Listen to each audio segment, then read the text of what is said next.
கிறிஸ்துவுக்குள் மிகவும் பிரியமானவர்களே, இயேசு கிறிஸ்துவின் நாமத்தில் உங்கள் யாவரையும் அன்போடு கூட நான் வாழ்த்துகிறேன்.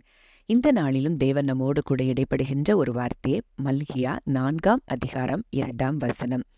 ஆனாலும் என் நாமத்துக்கு பயந்திருக்கிற உங்கள் மேல் நீதியின் சூரியன் உதிக்கும், அதன் சிட்டைகளின் கீழ் ஆரோக்கியம் இருக்கும். நீங்கள் வெளியே புறப்பட்டு போய் கொழுத்த கன்றுகளைப் போல வளருவீர்கள். ஆம், இந்த வார்த்தையின் மூலம் தேவன் இன்றைக்கு நம் ஒவ்வொருவரோடும் கூட இடைப்படுகிறார். அப்போ இந்த வார்த்தை என்ன சொல்லுகிறது அப்படிங்கிறத நம்ம ஆராய்ந்து பார்த்தோம்னா, இன்றைக்கு அவருடைய நாமத்துக்கு, அவருக்கு பயந்திருக்கிற பிள்ளைகள், அவரை நேசிக்கிற பிள்ளைகள் மேல நீதியின் சூரியனாம் தேவன் உதிக்கிறாராம். அப்போ இன்றைக்கு யாரெல்லாம் அவரை விசுவாசிச்சு அவர்தான் என் சொந்த இரட்சகர், அவர்தான் என் தேவன் அப்படின்னு சொல்லி அவருக்கு பிரியமாய், அவருக்கு உண்மையாய் வாழ்கிற ஒவ்வொரு மக்கள் மேலும் நீதியின் சூரியனாய் அவர் உதிக்கிறாராம். அதன் சிட்டைகளின் கீழ் ஆரோக்கியம் இருக்கும். அப்போ இன்றைக்கு அவர் உதிக்கிறாராம். அந்த சிட்டைகளின் கீழே என்ன இருக்குமா? அந்த நீதியின் சூரியனாகிய தேவன், அவருடைய சிட்டைகளின் கீழே என்ன இருக்குதாம்? ஆரோக்கியம் இருக்குதா? அப்போ இன்றைக்கு ஒருவேளை நீங்க சரீரத்துல பலவீனப்பட்டிருந்தாலும் சரி, ஆத்துமாவில காயப்பட்டிருந்தாலும் சரி, இன்றைக்கு நீதியின் சூரியனாய் இருக்கிற தேவன் அவர் நம்மேல உதிக்கிறதுனால சரீரத்திலையும் சுகம், ஆத்துமாவிலையும் சுகம் உண்டாகிறதை நீங்கள் காணலாம். நீங்கள் வெளியே புறப்பட்டு போய் கொழுத்த கன்றுகளைப் போல் வளர்வீர்கள். அப்போ அது அந்த சந்தோஷத்தின் ஒரு காரியத்தை அங்கே குறிப்பிடுகிறத நம்ம பார்க்கிறோம். அப்போ அவர் உதிச்சிட்டார், அவர் நம்ம மேல இறங்கிட்டார் அப்படின்னா அவருடைய செட்டைகளின் கீழே ஆரோக்கியம், நமக்கு சந்தோஷம், சமாதானம், சுகம் எல்லாம் அந்த இடத்துல அவர் தருகிறதை நம்ம பார்க்கிறோம். மேலும் சங்கீதம் 84:11 பார்க்கிறோம், தேவனாகிய கர்த்தர் சூரியனும் கேடகமுமானவர், கர்த்தர் கிருபையையும் மகிமையையும் அருளுவார், உத்தமமாய் நடக்கிறவர்களுக்கு நன்மையை வழங்காதிரார். அப்போ தேவன் யாரா? சூரியனை போல இருக்கிறாராம், கேடகமாய் அவர் இருக்கிறாராம். அப்போ சூரியனும் கேடகமுமாய் அவர் இருக்கும்போது, அவரே நமக்கு வெளிச்சமாய், அவரே நமக்கு பாதுகாவலாய் இருக்கும்போது நாம் எந்த காரியத்தையும் குறித்து பயப்பட தேவையில்லை.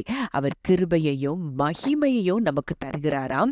அவர் நன்மையை, உத்தமமாய் நடக்கிறவர்களுக்கு அவரால் நன்மையை வழங்காமல் இருக்க முடியாதாம். அடுத்ததா ஏசாயா 30ஆம் அதிகாரம் 26ஆம் வசனத்துல நம்ம பார்க்கிறோம், கர்த்தர் தமது ஜனத்தின் முறிவை கட்டி அதன் அடிக்காயத்தை குணமாக்கும் நாளிலே சந்திரனுடைய வெளிச்சம் சூரியனுடைய வெளிச்சத்தைப் போலவும், சூரியனுடைய வெளிச்சம் ஏழத்தனையாய் 7 பகலின் வெளிச்சத்தைப் போலவும் இருக்கும். ஆம், இந்த வார்த்தை அதை தான் சொல்லுது.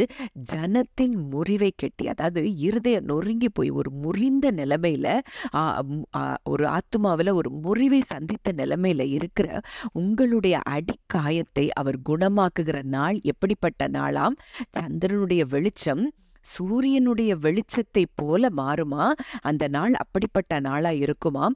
சூரியனுடைய வெளிச்சம் ஏழத்தனையாய் 7 பகலின் வெளிச்சத்தை போல இருக்குமா. அப்போ அப்படிப்பட்ட வெளிச்சம், அப்படிப்பட்ட நீதியின் சூரியனாகிய தேவன் நம்ம மேல இன்றைக்கு உதிக்கிறேன் என்று சொல்லி கர்த்தர் வாக்கு கொடுக்கிறபடியினால இன்றைக்கு நம்ம சரீரத்துல சுகம், ஆத்துமாவில சுகம், எல்லா பகுதிகளிலும் தேவன் சுகத்தை இன்றைக்கு நமக்கு கொடுக்க விரும்புகிறார்.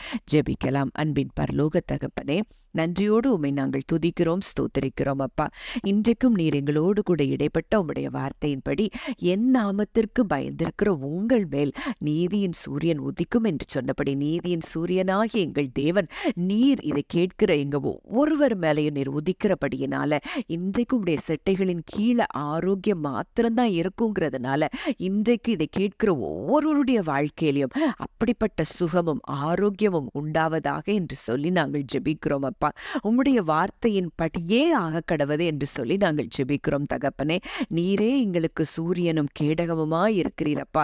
எங்களுக்கு கிருபையையும் மகிமையும் அருளி செய்கிற நல்ல தகப்பனாய் இருக்கிறீர். தகப்பனே, ஆண்டவரே, நிச்சயமாய் நீர் எங்களுக்கு நன்மையை வழங்குவீர் என்று சொல்லி நாங்கள் விசுவாசிக்கிறோம். எங்களுடைய ஜனத்தின் ஆண்டவரே முறிவை கட்டி தகப்பனே, அடிக்காயத்தை குணமாக்குகிற நாள். அது வெளிச்சத்தை போல, சூரியனை போல, சூரியனை உடைய வெளிச்சத்தை விட 7 மடங்கு வெளிச்சமாய் இருக்கும் என்று சொல்லி நாங்கள் விசுவாசித்தபடி, ஆண்டவரே வாசித்தபடி, தகப்பனே கர்த்தாவே, இன்றைக்கு அப்படிப்பட்ட காரியங்கள் எங்க வாழ்க்கையில என் தேவநீர் செய்கிற கிருபைக்காய் நாங்கள் நன்றி செலுத்துகிறோம். உம்முடைய கரத்தில் இதை கேட்கிற ஒவ்வொருவரையும் ஒப்புக் கொடுக்கிறோம். கர்த்தர் ஆசீர்வதித்து வழி நடத்தும். இயேசுவின் மூலம் கேட்கிறோம் ஜீவனுள்ள நல்ல பிதாவே, ஆமென்.